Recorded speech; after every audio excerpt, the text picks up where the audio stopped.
अस्सलाम वालेकुम students, I hope you will be fine. Subject science class 6 unit number 5 worksheet solution presented by Amna Mahmood.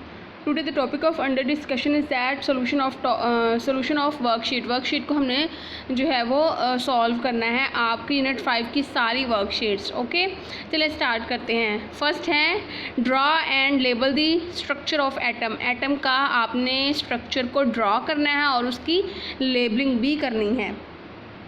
One by one हम इसको देखते हैं। ये आपने स्ट्रक्चर अपनी बुक से जो है वो देख लेना है, ठीक है। इसको ड्रॉ करना है। ये जो है वो उसने कहा हुआ है, ये हमारे पास क्या है, न्यूट्रॉन, और ये हमारे पास ब्लू कलर में प्रोटॉन, ठीक है। ब्लू कलर में उसने यहाँ पे ब्लू कलर में प्रोटॉन और रेड में न्यूट्रॉन, और ये जो प्रोटॉन और न्यूट्रॉन होते हैं दोनों ये होते हैं न्यूक्लियस में, ये न्यूक्लियस लिखा हुआ है उसने।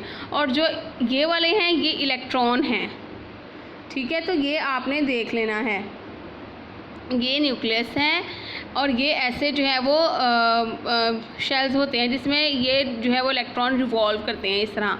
और इस न्यूक्लियस में ये प्रोटॉन होते हैं और न्यूट्रॉन होते हैं, ठीक है। प्रोटॉन ब्लू कलर में उसने शो किए हुए हैं और न्यूट्रॉन को उसने रेड कलर में शो किया हुआ है। कलेक्टिवली प्रोटॉन और न्यूट्रॉन मिलकर न्यूक्लियस बना देते हैं और इलेक्ट्रॉन रिवॉल्व करते हैं अराउंड द न्यूक्लियस। नेक्स्ट है right the symbols of the following elements. Sulphur का सिंबल S है, आयरन का Fe है, कैल्शियम का Ca है, आयोडीन का I है, ऑक्सीजन का O है। ये तो हो गए सिंबल। अब वो कहते हैं इसकी सारी इंपॉर्टेंस भी आप हमें बताएं। तो ये जो है वो इधर से भी आप देख सकते हैं, ये मैंने टेबल इसमें बताया है कि इसमें जो है वो सल्फ़र का, आयोडीन का, ठीक है, उसके बाद जो है वो कैल्शियम का, ये जो है वो दिए हुए हैं। तो आप इसमें से भी देख सकते हैं ऑक्सीजन का O, और जो आयरन है उसका है Fe, ठीक है, Fe आपने भूलना नहीं है, आयरन का Fe है। अब इसकी इम्पोर्टेंस भी हम देख लेते हैं।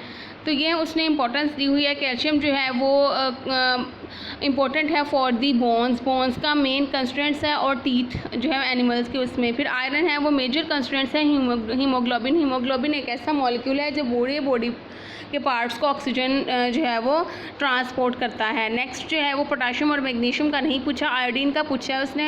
ये प्रॉपर फंक्शनिंग थायराइड ग्लैंड की जो है वो प्रॉपर फंक्शनिंग के लिए इंपॉर्टेंट है।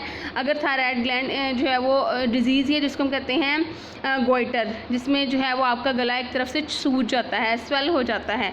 नाइट्रोजन है, सल्फर, फास्फोरस ने पूछा, कार्बन, हाइड्रोजन, ऑक्सीजन का उसने पूछा। ये इंपॉर्टेंट है फैट्स और कार्बोहाइड्रेट्स के लिए। तो आपने यहाँ से इसकी इंपॉर्टेंस कर लेनी है जिस चीज़ का पूछा गया है।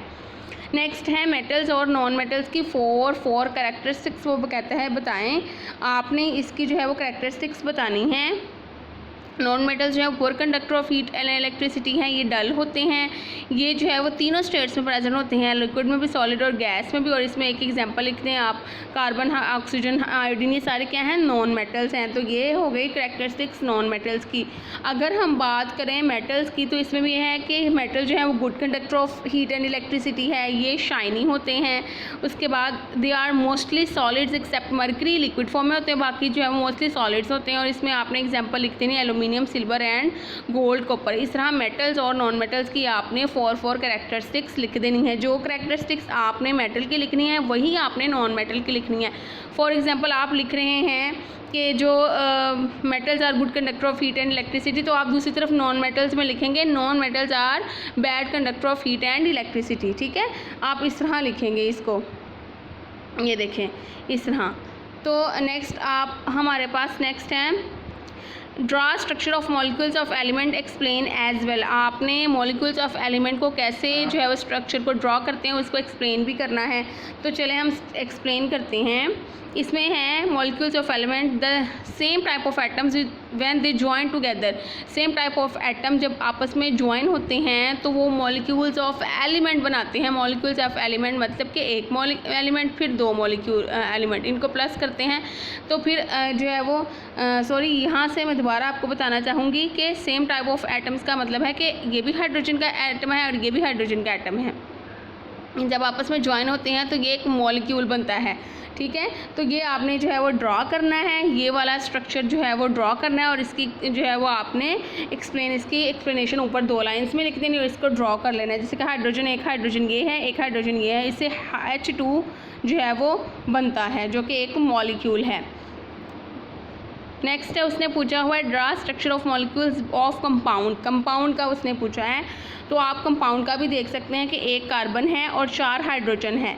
जब मिलती हैं तो एक कंपाउंड 1 मॉलिक्यूल ऑफ मीथेन बनता है, यानी कि CH4 मतलब एक कार्बन है और हाइड्रोजन जो है वो एक कार्बन और हाइड्रोजन 4 हाइड्रोजन मिलकर CH4 बनाती हैं। 2 और more different kinds of atoms, इसमें जो है वो डिफरेंट काइंड ऑफ एटम, जो मॉलिक्यूल ऑफ एलिमेंट था उसमें same type of atom join हुए थे, लेकिन कंपाउंड में 2 और more different kinds of atoms, ठीक है। ये हाइड्रोजन का है और ये कार्बन है, तो जब मिलते हैं तो एक कंपाउंड बनता है। तो अभी आपने इस तरह इसको भी ड्रॉ कर लेना है और इसकी एक्सप्लेनेशन भी लिख लेनी है।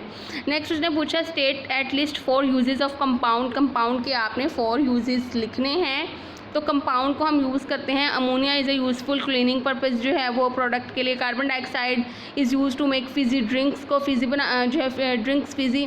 उसके बाद है मीथेन, नेचुरल गैस है जो कि हम फ्यूल के तौर पर इस्तेमाल करते हैं। जैसे कि हम खाना बनाते हैं तो हम कौन सी गैस यूज़ करते हैं, यही मीथेन गैस होती है, ठीक है। और plastic is made up of millions of carbon है, हाइड्रोजन है, other atoms combined in a long chains बनाते हैं।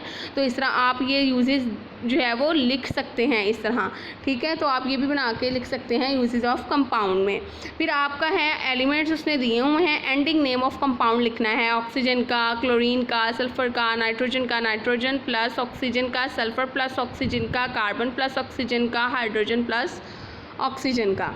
तो हम ये देखते हैं, ऑक्सीजन जो है वो ऑक्साइड होता है, क्लोरीन क्लोराइड होता है, sulphur sulphide, nitrogen nitride, nitrogen और ऑक्सीजन मिलता है तो नाइट्रेट बनता है, ठीक है। सल्फर और ऑक्सीजन मिलता है तो सल्फेट बनता है, कार्बन और ऑक्सीजन मिलते हैं तो कार्बोनेट बनता है, हाइड्रोजन और ऑक्सीजन मिलते हैं तो हाइड्रोक्साइड बनता है। ये भी आपने कर लेना है, बहुत ज़्यादा इंपॉर्टेंट है ये। नेक्स्ट उसने पूछे हुए आपकी वर्कशीट है, उसमें उन्होंने पूछा है uses of 5 uses of right 5 uses of mixture. तो आप लिख सकते हैं मिक्सचर जो है वो मिल्क मिक्सचर है, वाटर का, वेरियस इसमें प्रोटीन फैट्स वगैरह होता है, ठीक है। लेमनेड जो है वो इसमें वाटर, शुगर, फ्लेवरिंग एजेंट्स होते हैं, कार्बन डाइऑक्साइड गैस होती है। जो ग्लास है वो मिक्सचर है, ठीक है। मटेरियल्स का सैंड, सोडा ऐश और जो है लाइमस्टोन जो है वो कंपाउंड है जो कि इसमें जो है मिक्सचर को बनाने के लिए यूज़ होते हैं, यानी कि ग्लास को बनाने के लिए। जो है वो ब्रेकफास्ट में सीरियल्स जो है वो हम खाते हैं, वो मिल्क जो है सीरियल्स और मिल्क का जो मिक्सचर है उसको उसमें जो है वो उसका हम ब्रेकफास्ट करते हैं, ठीक है। तो वो भी एक मिक्सचर है। विनीगर जो है वो मिक्सचर है एसिटिक एसिड का और वाटर का। पेट्रोल जो है मिक्सचर है हाइड्रोकार्बन का, हेप्टेन्स वगैरह है। तो ये आपकी जो है वो बुक पे हैं, तो आप इसको कर सकते हैं वहाँ से भी। तो इस तरह आप 5 यूजेस लिख सकते हैं। सब्लिमेशन उन्होंने पूछा है, सब्लिमेशन किसे कहते हैं? Some solid turns into gas without going through a liquid. कुछ सॉलिड जो है वो डायरेक्ट जो है वो गैस में चेंज होते हैं, विदाउट लिक्विड में से पास नहीं होते, लेकिन बस जो है वो सॉलिड से गैस में चेंज होते हैं, ठीक है। वैन जब इसको हम हीट करते हैं तो उसको हम कहते हैं ये सब्लिमेशन है। Sublimation can use to separate the mixture of solid के जो है मिक्सचर को सेपरेट करने के लिए हम यूज़ करते हैं। आपकी वर्कशीट में एक जो है वो क्वेश्चन था कि व्हाट इज़ सब्लिमेशन, तो ये आपने इसका लिख लेना है, इतना ही। नेक्स्ट है फिल्ट्रेशन की डेफिनेशन उन्होंने पूछी है। When a mixture is passed through filter paper, जो सॉलिड पार्टिकल्स होते हैं वो नीचे रह जाते हैं, मतलब कि सॉलिड पार्टिकल्स जो है वो फिल्टर पेपर के ऊपर रह जाते हैं और क्लियर लिक्विड नीचे आ जाता है बीकर में। इसको हम कहते हैं ये फिल्ट्रेट, और इस पूरे प्रोसेस को हम कहते हैं this is the process of filtration. तो ये भी आपने लिख लेना है। नेक्स्ट उसने पूछा हुआ है पेपर क्रोमेटोग्राफी को यूज़ क्यों करते हैं?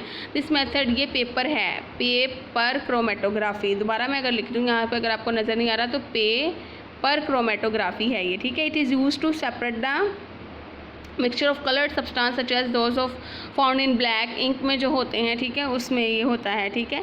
तो पेपर क्रोमेटोग्राफी जो है वो यूज़ होता है separate a mixture of coloured substance के मिक्सचर को सेपरेट आउट करने के लिए। अपनी बुक से इसको देख सकते हैं।